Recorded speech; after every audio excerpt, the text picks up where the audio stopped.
நம்ம இறந்து போனாலும் எல்லா தசவாயும் செயல்படாம போயிடும். அப்போ ஒரு தசவாயு மட்டும் செயல்படும். தசவாயில ஒரு வாயு மட்டும் செயல்படும்.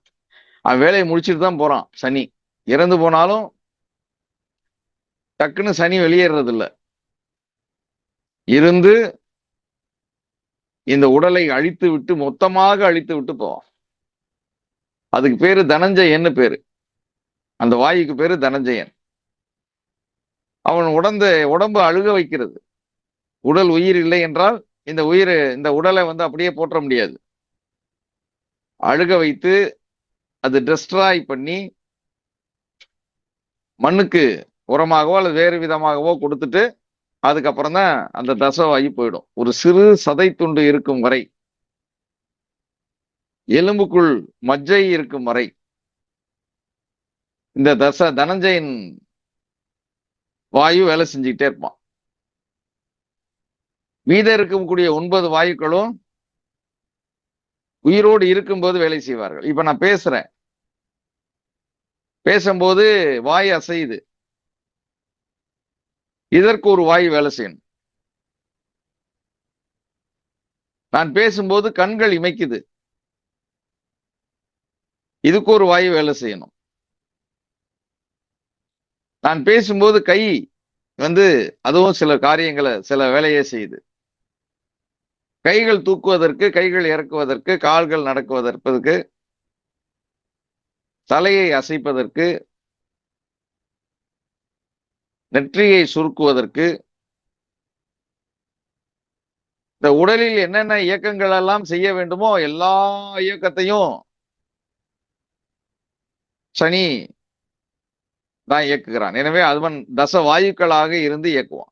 சிலர் ஆணழகன் போட்டிக்கு வருவாங்க, உடம்புல எண்ணெயை தேய்ச்சிட்டு இப்படி இப்படி கையெல்லாம் காட்டி மசில்ஸ் எல்லாம் காட்டுவாங்க.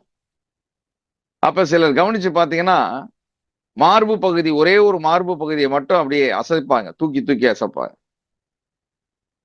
கமலஹாசன் அந்த மாதிரி வேலையெல்லாம் செய்வார் சில திரைப்படங்கள்ல. அது சிலருக்கு மட்டும் வரும், எல்லாருக்கும் வராது.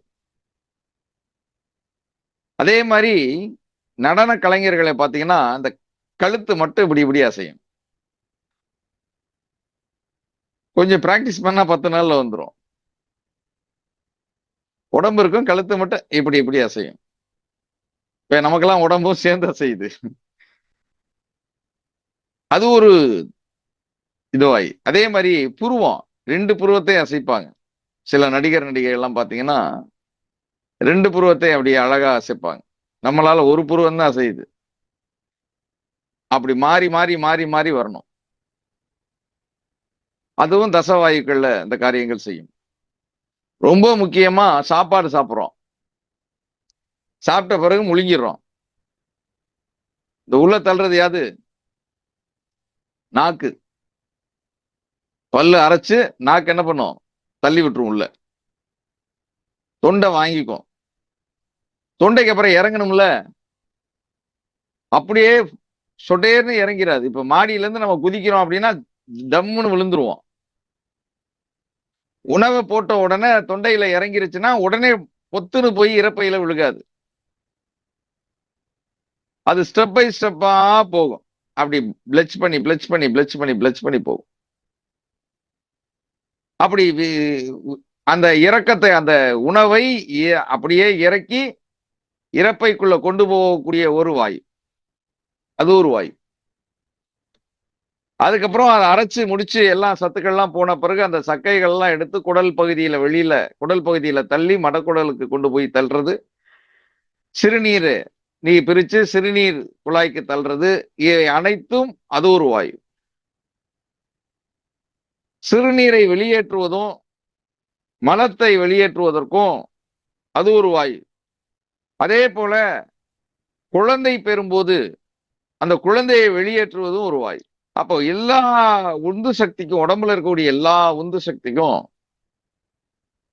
சனிதான் அந்த வாயுக்களாக இருந்து, தச வாயுக்கள், அது 9 வாயுக்களாக இருந்து அவன் அந்த வேலையை செய்யறான்.